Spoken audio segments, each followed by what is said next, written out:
on the job site. Make a memory for a lifetime that could last. Yeah, come on baby, knock a glass with two eyes. She don't catch feelings, she catch flights. So she coming back to the sunshine paradise. Lauren saying call out in New York City. Says she coming home cause she must have to play. Lauren saying call out in New York City. Says she coming home cause she must have to play. If you hear she ballin', I need a little runaway. Lauren coming home for carnival, I need a little runaway. This woman not bad, she party bag, I need a little runaway. She tell us she friend and family, I need a little runaway. If you see Lauren, everywhere she go, what she whine and rollin'. Every video that in she phone, is she whine and rollin'. All over the road, what she whine and rollin'.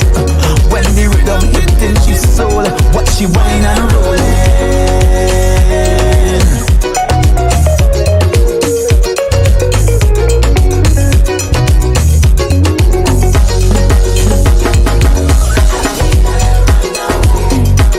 Lauren need a runaway,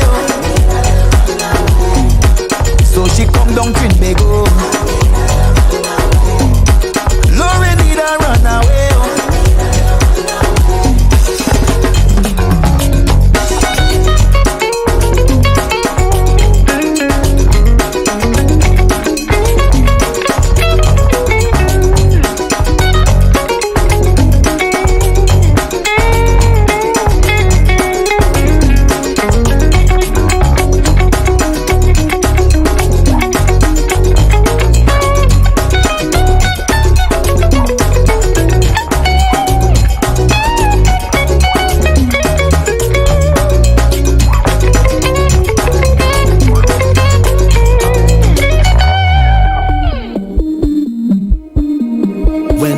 It's an ocean of love. All that we align to the stars. Broadcasting live worldwide. This is Spark FM. Friday, August the 30th. Everybody in Boston, Massachusetts, right through. Stop where you do. He's coming to the TD Garden, 100 Legends Way, Boston, Massachusetts. And who I'm talking about? This is Buju Banton. Come see me live on the Overcomer Tour. Tell them so we bless. Also performing live, R&B sensation, Friday. Get your tickets right now. Log on to bujubantan.com. Get your tickets now. Buju Banton live. Often I hear people talking about how high their electricity bills are. Massachusetts has programs that everyday homeowners pay for, but never look into. Have you ever considered why some homes have panels and others don't? If you have Eversource, National Grid, or Unitil for electricity, you are paying for your neighbors to get panels at no cost. The charges are on the bill. Why not get someone to pay for yours? This program also helps with re-roofing, tree cutting, and electrical upgrades. If you're tired of short-term solutions for a long-term problem, connect with Bakari to find out if your home meets the requirements to upgrade at no cost out of pocket. Save the planet, future-proof your family for power outages, and save tens of thousands of dollars on an otherwise lifelong bill. Mention Spark when you call or text SPARK to 617-833-8940 to get 2 months off your power bill covered if your home gets selected. Hi, Grandma. Can Nina come over for dinner? Sure. I've been meaning to ask you, what would happen if someone offered you a drink? Grandma! If anyone ever does, I want you to say, no, I have too much respect for my family and I don't want to get in trouble. I promise, Grandma. They really do hear you. For tips on what to say, visit underagedrinking.samhsa.gov. That's underagedrinking.samhsa.gov. This message brought to you by SAMHSA and this station. Spark FM. I was addicted to the dark side. Somewhere inside my childhood when it's my heart died. And even though we both can't, Igniting the airwaves. Spark FM. I'm in a stop love how they can them flex. The hand close and make a next girl face. Me no stop love how they... Join us on Facebook and Instagram at sparkfmonline.com. Turn us up. Oh my darling, oh that. Spark FM. Check. Good morning. Good morning. Good morning. Good morning. We are here, people. We are here. We have actually been here for quite some time, dealing with some technical difficulties. So we had to call in some of the experts. Shout out to Bobby Steels, who's up next on the Bobby Steels Show from 11 to 1. But this is the back end of Saucy and Friends in the Morning. A very brief, abbreviated and brief show, because we have a very special guest in the station today. And we wanted to talk to you guys. Well, we're straight off of the DNC second night. We watched that. We watched that all night last night. Yeah. But quick check-in, Miss Tony, how you doing? I'm doing quite lovely. I'm doing really well. I'm tired, but it's a good tired because last night was Pan on the Plaza down in City Hall Plaza, put on by B Soka, and it was so much fun and it was so good, and it's one of the events that I look forward to happening, and it played out just exactly how I thought it would be. So we were all out there last night. Bobby Steels, you, Rockstone Triz, Miss Queen Key, we were all out there representing for Spark FM, and it was quite a nice turnout last night. What did you think about it? It was a nice turnout. I really had a good time towards the end, especially when it started to rain a little bit. Yeah. And branches were playing. We had four bands out there yesterday on City Hall. It was an amazing outcome, and it was just a great vibe to kick off the Carnival Week that is happening this weekend. Absolutely. A lot of you guys have been in anticipation for the Carnival Week. So kicking off tomorrow, we'll be doing a lit mix kickoff for Carnival. Oh, yeah. So all day soca music, Carnival vibes, getting you guys going right into Juve morning and into Carnival day. Remember, everybody, it's all about having fun and being great and being together, but it is all about being safe. Yes. And keeping your neighbors and your friends safe too. So if you're going outside, go with the spirit of safety and fun. No foolishness. Behave yourselves. Yes. Behave yourselves. Behave. Like we were saying, after we got back from Pan on the Plaza, we sat down as a family, watched the second day of the DNC, and realized more than ever at this moment in our lives that voting is important. Yeah. The importance of voting. All of us have this right. All of us should be utilizing our right if we're 18 plus and natural citizens of the United States of America. Or have been citizenized. Yes, you are a citizen of America. We want you to be out there voting. Boston usually has some good numbers around the general, presidential election, but we want to make sure that you guys are focusing on our local election, especially. So we've called in Brother Rashawn from the Urban League of Eastern Massachusetts, who's going to talk to us a little bit about something that we've been talking about for a couple of years here in Massachusetts. Good morning, Rashawn. Good morning, Saucy. How are you? I'm great. Thank you for having me here. Thank you for sticking with us. This is loyalty right here. Look. He was in here jamming, dancing, having a good old time in his phone as we fixed all of this. Didn't complain not one time, and I am so appreciative of that. Thank you so much. That's the kind of black man I like. Look. Black men been standing up for black women lately. You see? Listen, okay. We got to do more of it. But. We do. Yeah. So tell us about ranked choice voting. For those of us who have no idea, well, first of all, tell us about the Urban League again. Sure. Let us know who you are, where you come from, and then why this is your fight right now. Absolutely. So Rashawn Hall, President and CEO of the Urban League of Eastern Massachusetts. We are a 105-year-old civil rights organization founded in New York, the National Urban League. But a couple years after that, the Urban League of Boston, now the Urban League of Eastern Massachusetts, came into existence. And for those who, I've heard of the Urban League, but what do y'all do? Right. We came into existence at the turn of the century as black folks were fleeing racial violence and oppression in the South and looking to come north for opportunities. And so they couldn't find those opportunities, and the Urban League came together to make sure that black folks could get the jobs that they were qualified or get trained for the jobs that were available, and that expanded to housing and education issues. And so we are a civil rights organization that does primarily workforce development, entrepreneurship work, but we also do work in the education education space and health and housing. Just launched a Black male mental health initiative where we're trying to get more services to Black men who are struggling with mental health issues, but also recruit more Black men into the profession. We've got a next stage entrepreneurship accelerator called the Streetwise MBA that we partner with Interrise on that, just helping small businesses get a start and rise to the next level.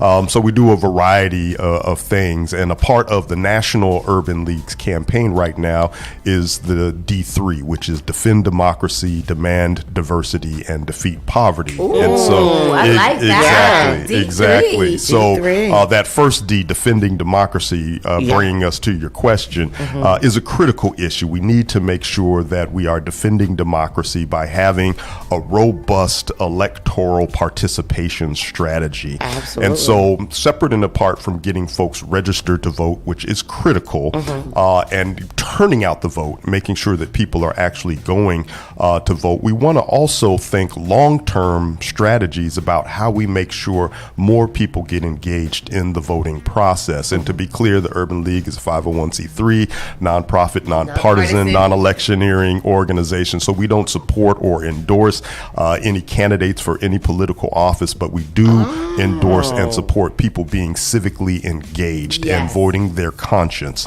And so one of the ways to increase voter participation is increasing the opportunity for people to get engaged around candidates they feel excited about and a system that they feel works for them. And that's what ranked choice voting is. It gives people an opportunity to select the candidate that they best believe in, but if that candidate that they best believe in probably doesn't have a chance to win, then they can rank their second choice or their third choice. So how it's set up right now is that you go in, you vote for one, you only get one bubble that you can fill in. Correct. So with ranked choice voting, how do you fill in more bubbles? So there'll be the candidates listed along one side and then your vote choice on the other. So it's just like, who is your first choice? You select that person. Who is, and assuming your first choice doesn't get selected or doesn't get enough votes, who would be your second choice? And so what we're proposing, and this is just for the city of Boston right now, is that it would, in the primary or the preliminary election, it would send the top 4 vote getters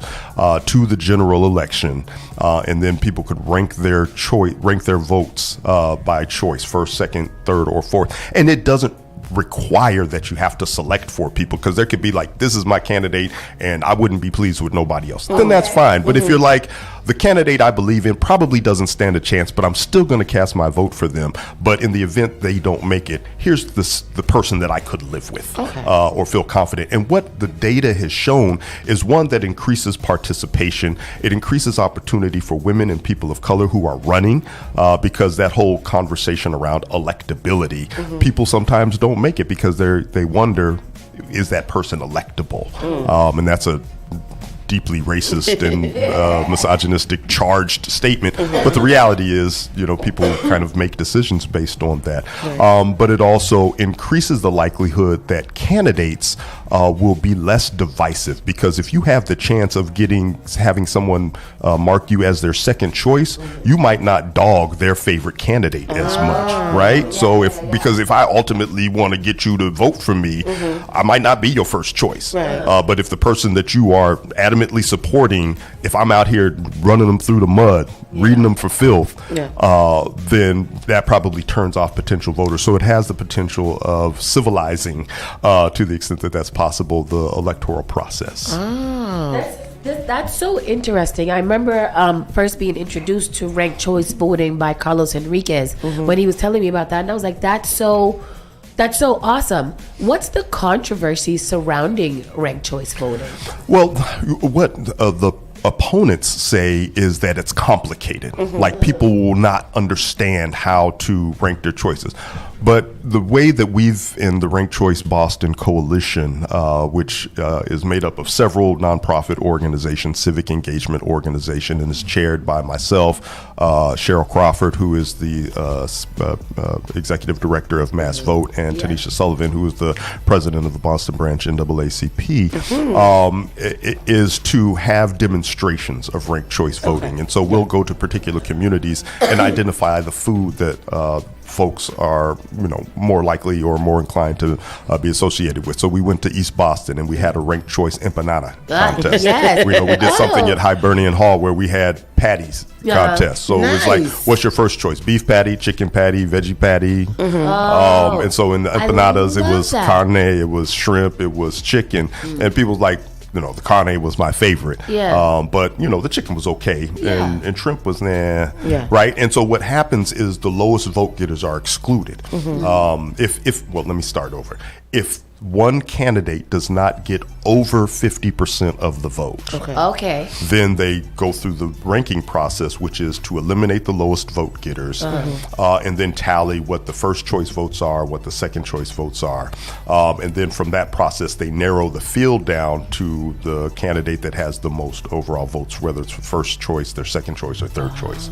And so that just kind of narrows the field, but it's not complicated because you know what your first choice is, you know what your second choice is, you know what your third choice is, and fourth if it goes that far.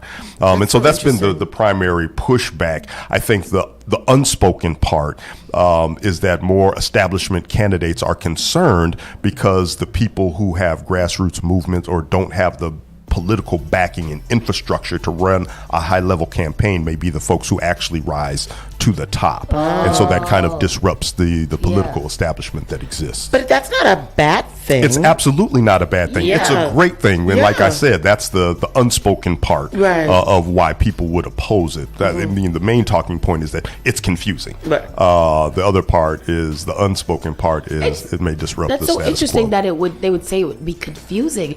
I think that it makes a clearer picture of what I want, like what I want in my city. So if you and Tony are running, and I'm like, wow, I really, really want Tony to win, but maybe she doesn't have, like as much of maybe campaign money or a team to help her. She's more grassroots. Whereas you're shining, you're shiny, you have all the things. And I'm like, if she can't win, I'm going to pick her first. Yeah. But I'm going to pick you next. I also think that it's a good idea that you are allowed to not rank the choice. You can just fill in the bubble for Tony.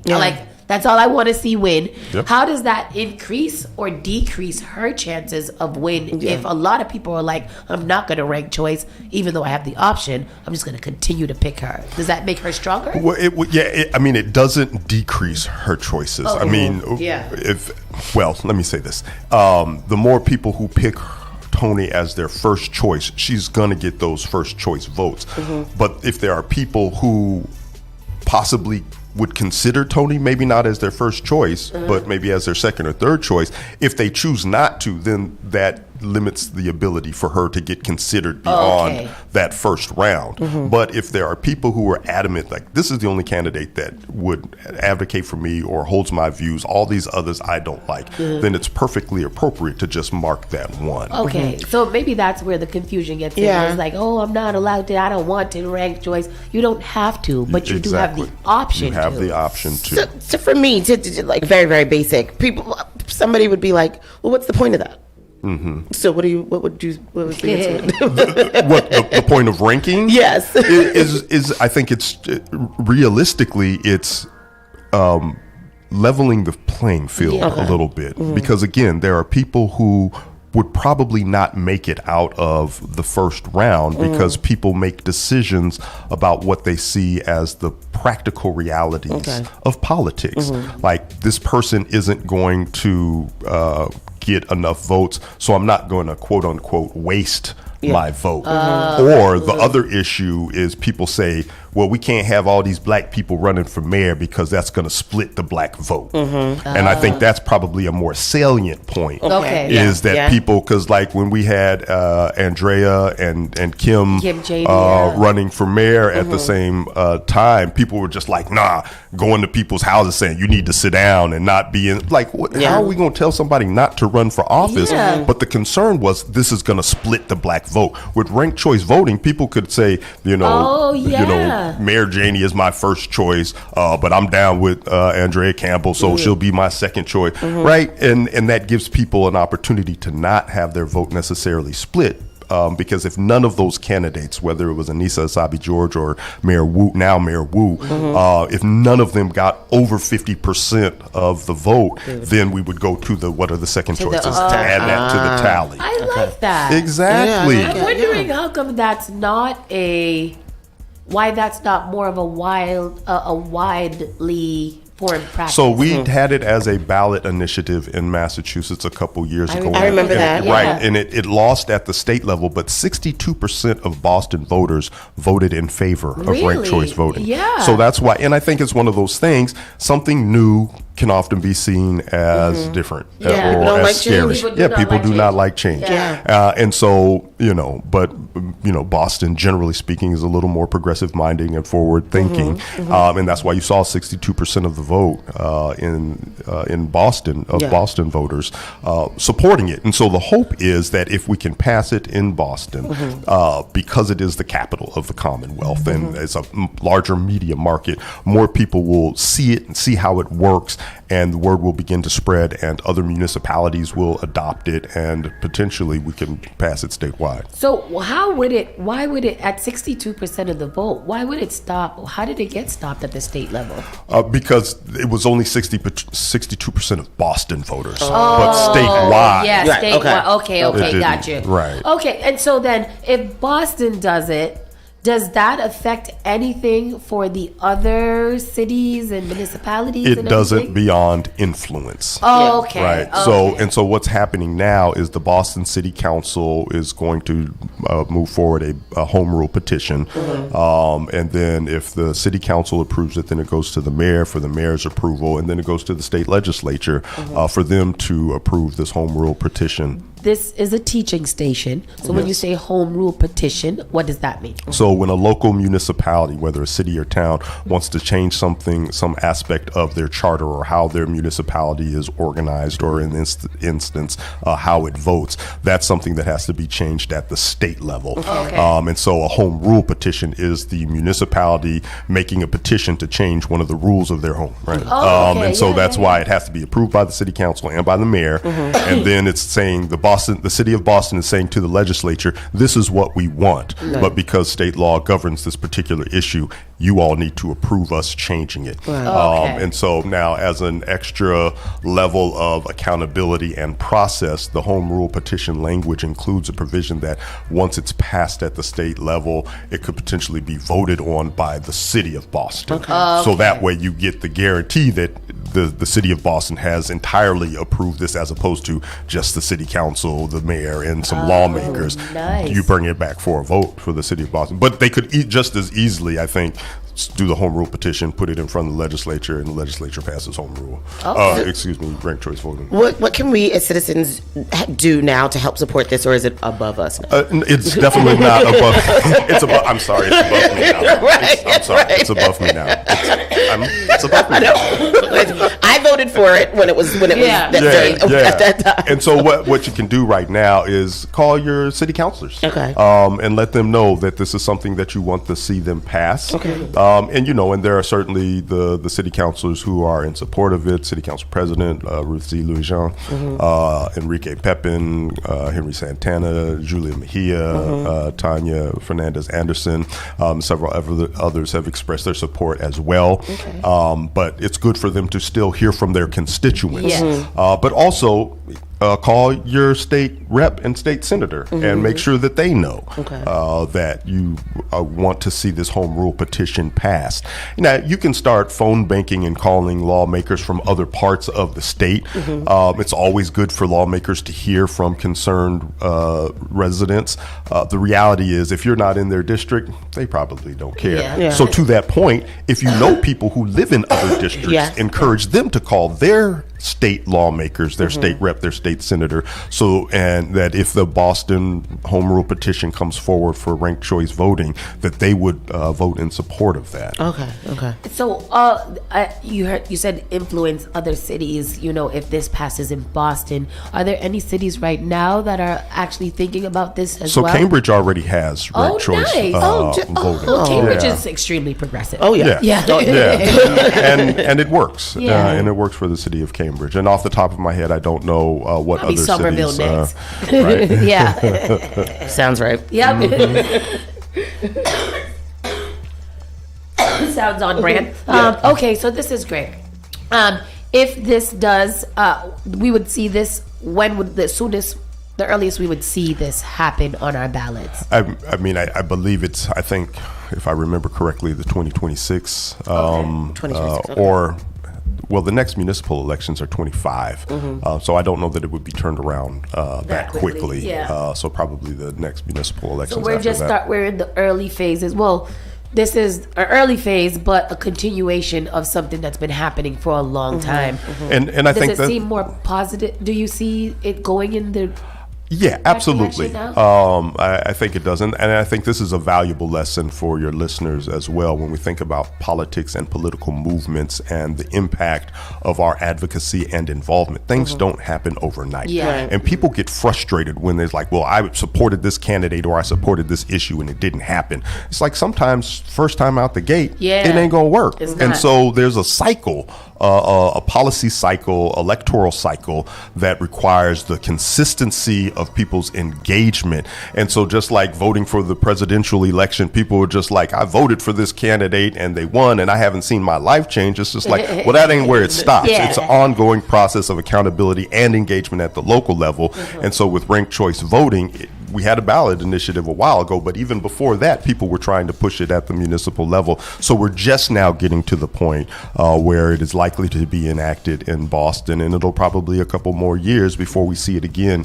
at the state level. But that's the need for the persistent engagement and activity at all levels: state, local, federal, national. And we've seen a lot of pamphlets, a lot of yard signs and stuff. I think we've had one at every event that we have gone to. Yeah, shout out to Ed Shoemaker, who's been the director of the Ed coalition. is literally out here. He's like, killing Spark and Fam, can we put this here? Absolutely, Ed. Put it down. I know that Julia Mejia's daughter as well is out there with him, Exactly. getting her kickstart in the political climate. that Train we're up in a right child now. in the way that they should Boy, go. I When tell they get you. old, they shall not depart. I love to see it. I love that passage as well. Lord. And I think that's important that the kids are getting involved now, because this directly affects them as they are getting to that point of being able to vote. And we know these new age children, they need options. Yeah. Right. They not like us. diversity. They're not Exactly. like They are not like us at all. They built different. They are very built different. They're Oh, like, yeah. I need options. I need diversity. I don't like divisiveness. I don't like nothing. Yeah. And I'm going to speak up about it. So it's good to Right. see that you guys are engaging the youth in this process very, very early. Absolutely. How can we find more information about ranked choice voting for people who want to read a little bit more about it, or for people who want to get involved in the campaign for that ranked choice? Yeah, so if you go to Ranked Choice Boston, I think that's the website. See, this happened to me the last time I was on there. I'm ashamed. Well, no, that's good. Take your time so I can Ranked Choice Boston, I think it's .org.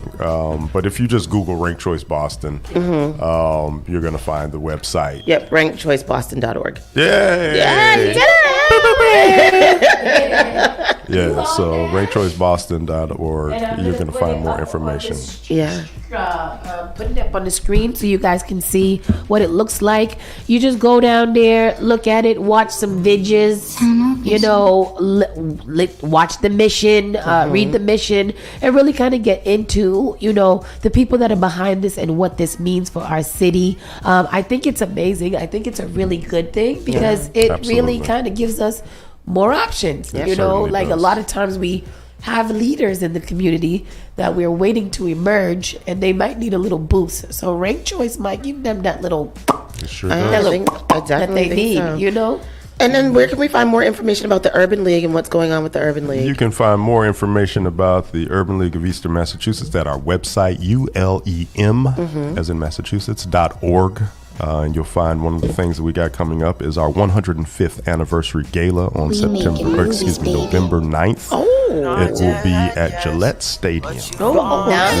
And we will be honoring National Urban League President Mark Morial for his over 20 years of service and a lifetime of work and service to the Urban League movement and beyond. So it stands to be a really good and exciting time. You can be able to purchase tickets online as well as find sponsorship Throw information. them tickets over here. Yeah. You know, I got a VIP guest list. I'll see who I put on the VIP list. Give me a dress right now. It is black tie preferred. So when is it again? Very nice. November 9th. November 9th. You guys have time to go and get your tickets and support a really great organization. Mark Muriel, I met him maybe about 7 years ago at a conference, the Urban League conference. I won a ticket there. Nice. That was nice. Plane ticket in the hotel. Wow. It was a wonderful time. So yeah, Mr. Song, thank you so much. I really appreciate you sticking by us. Absolutely. And teaching us about this. Again, obviously, guys, he is a crowd favorite. So he will be back. They love your voice. He will be back, especially as this moves along. Please keep us updated. Keep circling back just to let us know what's going on. The community obviously loves to hear about our choices and the things that are going to make our city better. Because Boston, we outside. They're not like us, like we said. With that said, we are going to end the show, even though it just started.